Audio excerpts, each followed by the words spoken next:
Hi, everyone. Let me go through the questions, answers, and the rationale for exam one in our healthcare ethics course. And I'm going to ask you to have your exam in front of you as well as you're going through it. This recording, you can obviously go to questions directly that you want to. You can listen to the whole thing. It's always going to stay up on the Blackboard site. Also want to point out that on many of your exams, I've written a few words, and I'll explain those as we move ahead. So I'm not necessarily going to read every part of every question, but really talk about the rationale for the responses, especially the ethics issue. Okay, so the first question is based on Keepers of the House. And it asks, what's the primary lesson learned from this documentary? And so as you're looking at the four potential answers, you're always trying to look and hone in on the ethical issues, but also you need to use, as I say, your notes, your all your content. So at no point is this meant to be a memorization. I'm going to keep saying that over and over again. And at every point, you need to refer to stuff, whether it be during the individual part of the exam or when you're talking to your classmates. And so there's stuff in the notes. I'm looking at the notes when we discuss that early in the semester. And there were notes that I took that you wrote down actually about how, what two words summarize your reaction. But there was also a question about what story impacted you. So one of my recommendations is to think about a story, and maybe in this short box, add a story that demonstrates your example. The response to this question connects to this word empathy, right? I'm not sure why that happened. Let me go back and see if I can do something there. Sorry about that. But let's do maybe this. There we go, empathy. Um, and because that was demonstrated throughout the video, we talked about it, it was written there. And so, housekeepers are unseen, certainly at the lower end of the totem pole. But what this short documentary showed is how they interact with patients in cleaning the room, certainly with families. Housekeepers talked about bringing food up, talking to them as well. Don't be afraid to use some of the examples to connect to the response. Second question has to do with John Donne's Holy Sonnet number 10, which was said a number of times during wit, but this really asks about the last line, which is on your Blackboard site, death, comma, thou shalt die. But how does it relate into how Vivian chooses to control her illness experience? I'm going to again recommend that you use a highlighter like I am, to really understand what the question is asking. How does the last line, the sonnet, best relate to how Vivian chooses to control her healthcare experience? So Vivian decides to be do not resuscitate. That's the response. So what is the rationale here? First of all, if you just look at what the question is asking, how does she choose to control? That is really the notion of autonomy, which is the ethics theme here. And the do not resuscitate decision was precipitated by that conversation with Susie, and how she did consent after she was informed. And the idea is, again, you're not trying to be 17th century poetry majors, but death, thou shalt die implies that Vivian made the choice of how is she going to die. Now, if you recall in the film, Jason was a bit of a brat and wanted to resuscitate her anyway, but in the end, she chose not to be resuscitated. So as long as you are connecting some of these themes inside your rationale, That is good, and making the case. But it might be best, and this is again a recommendation to highlight in the stem of the question. The stem is, what the question is asking in black. So you are clear. All right, so let's go to number 3. Madison is a 6-year-old kid. She comes to the emergency department. She's brought in by her 15-year-old babysitter. They're trying to reach Madison's parents without success. What's the course of action? Again, let's go back to the highlight regarding the informed consent process.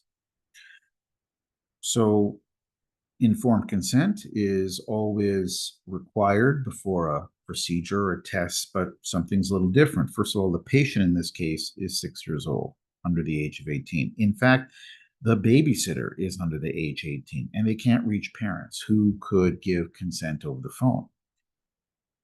But it's happening where? In the emergency department. And the emergency department is the one location where consent is not necessary if the circumstances warranted. Now, consent is still should be obtained, but it's much more implied. And especially, you got a 6-year-old kid, but also she's got a broken leg. Now, you don't know anymore. You can't read into it, but think about it practically. You got a 6-year-old kid, broken leg, 15-year-old babysitter, can't reach the parents. What should happen? The reality is they're going to treat. They're going to treat. And they're going to go through all the proper procedures because it is the emergency department. And so in this case, informed consent is not necessary. Age, location, situation. That has to be in here. So in many of your exams, I was writing the word more, meaning more is needed. You need to get to the issue, the issues, the ethics issue. Informed consent is not necessary based on the location and the issue at hand. So that's what I mean by more. Go into your notes, go into it and focus on the ethics issue. Okay, so let's keep going to number 4. This is the quiz 1 reading pizza ship. Which example below underlies the theme? And why? What's the theme? Well, the theme is right underneath the title. Language counts, words matter. That's also in the notes, especially when it comes to what this what this reading was about. So which example below underlines the theme? C, this POS can't understand anything. And with these words, the physician characterized Brian and his diagnosis. Language matters, but that's how this physician thought of Brian and his diagnosis. Remember, if you go back to the actual reading, she said, well, these are pretzel kids, and of course, POS. And, but the key thing is language matters. Words count. There was also a theme in wit, connecting, but these things are important, especially as we think about the theme. So that has to be in here. And as long as you're close, I'm okay with that. But if you're seeing another more here, it means you gotta go after these ethics issues, these themes. Language matters. Okay, let's keep going. Number 5, how does the notion of the white coat syndrome best connect to it? So what is the white coat syndrome? And if you're unsure, take your scrap piece of paper, or I'm sorry, if you like to, write it on this scrap piece of paper. First, use that scrap piece of paper as a place to jot down your ideas individually and when you're able to talk as a team as well. White coat syndrome is something that really we as users, as patients, we're sort of in awe of the healthcare professional with a white coat. We automatically trust them. We think of them as professional. They use medical jargon. Um, we are almost captivated by them. And so, how do these things best connect to wit? And, right at the beginning, Vivian signs the informed consent form immediately after receiving her diagnosis. Why did she do that? Well, she was in shock. We know that. She trusted her physician. She didn't really understand any of the terms, words, but she understood that she had cancer. Those are the first lines, and she needed the treatment. But it connects back to all these things, especially the notion of trust. It has to be in here. Okay, let's keep going. Number 6. Some healthcare professionals do not exhibit compassion in treating patients. However, they might be excellent clinicians. In wit, how might this behavior be appropriate? Now, the response to this question, as you go through this, you look at all the different scenarios, let's figure out what this means. How might this actually be appropriate? Why might this actually be okay? Well, not exhibiting compassion is not a crime, although the YouTube video, the TED Talk, really by that physician said, hey, listen, this doesn't take long, and it's how we can connect to people. However, this is asking how might be considered not okay, but passable, maybe. The one that makes the most sense really gets back to the notion of emotion. And you think about these healthcare professionals in wit, or perhaps even some of the other examples, and please think about using the examples. If you're having to work with dying patients or sick patients, if you're too emotionally involved, sort of, then it might lead to burnout or exacerbation or just even more of a lack of compassion. Now, many of you chose the grand round scene, sometimes dehumanizing the patients. The notion of dehumanization means treating less than human, which you can probably argue is what happened in that grand round scene. Now, maybe not quite dehumanizing, but they treated her like an object. We know that that's in your notes. It is not the only way for students to learn. It is not at all. So, look at what the question is asking and also think about it from a variety of perspectives. Okay, let's keep going. Number 7 has to do with Jillian, who gets all the tests and the results, but she refuses the cardiac intervention. And, in terms of highlighting as well, she appears to be cognitively stable. I mean, she understands what's happening. What should the physician do? And really, at this point, obviously the physician is going to make sure she understands everything. Not just say it once, but have her ask her back, are you sure you understand this? Are you sure you know what the drawbacks are of not doing? But the idea of understanding and having an autonomous nature, the ability to make choices, also comes with the ability to say no, right? Or to dissent. And especially if the decision is made, in a voluntary way, these are in your notes. If if there's comprehension, you can use what's in your notes that Jillian made the decision on her own, she comprehended, but sometimes the answer is no. Now, that might not be what the physician or her family agree with, and there might be other things to check out, and especially the next part is understanding why she said no, but there probably is a why. But for the purposes of this question, her decision has to be honored. Number 8, the idea of paradox. Now, I will tell you, I think many of you have the notion of the idea that you need to add more here.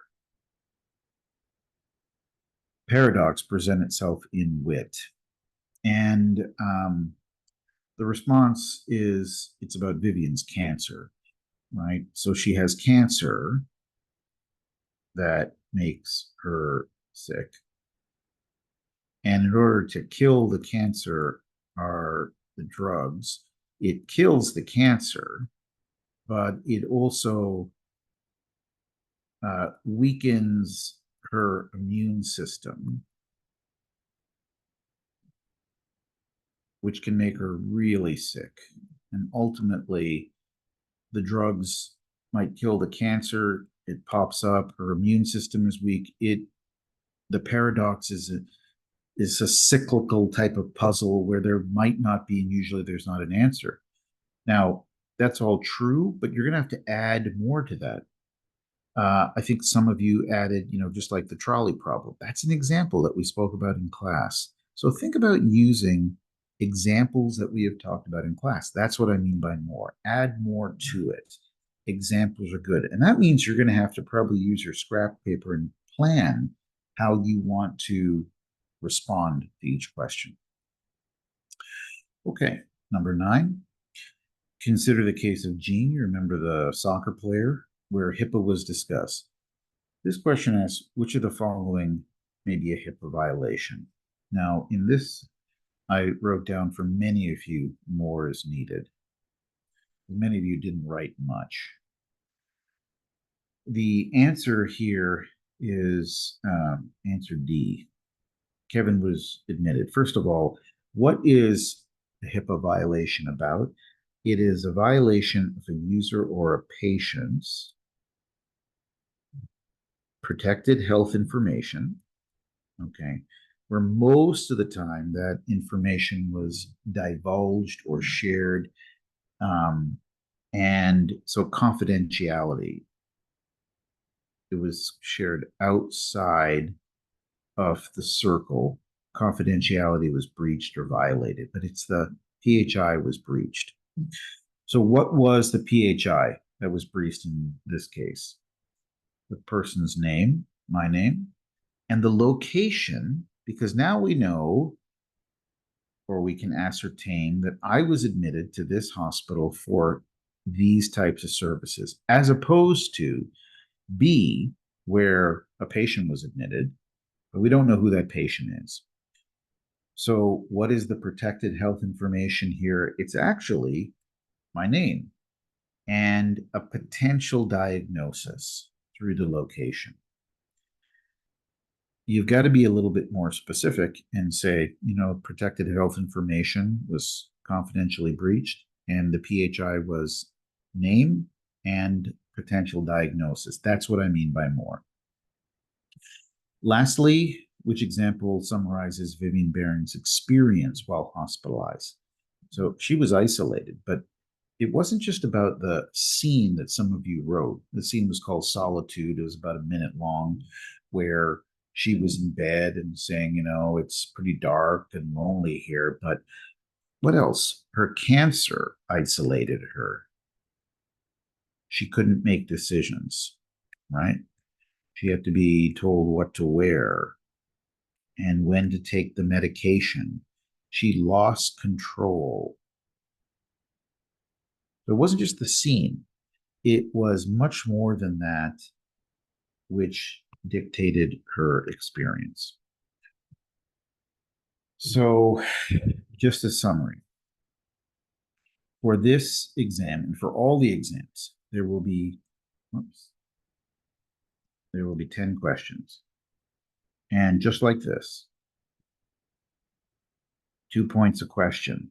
They will get to a point where, even though I think I was pretty lenient this first exam in terms of the rationale, but it needs to be there. It doesn't have to be the exact words. It can be close to it, but you've got to go for the ethics issue. So 2 points a question, 1 for the correct answer, and 1 for the rationale. Okay, so let me know if you have any questions after watching this, and then we can talk about it. Thanks very much, folks.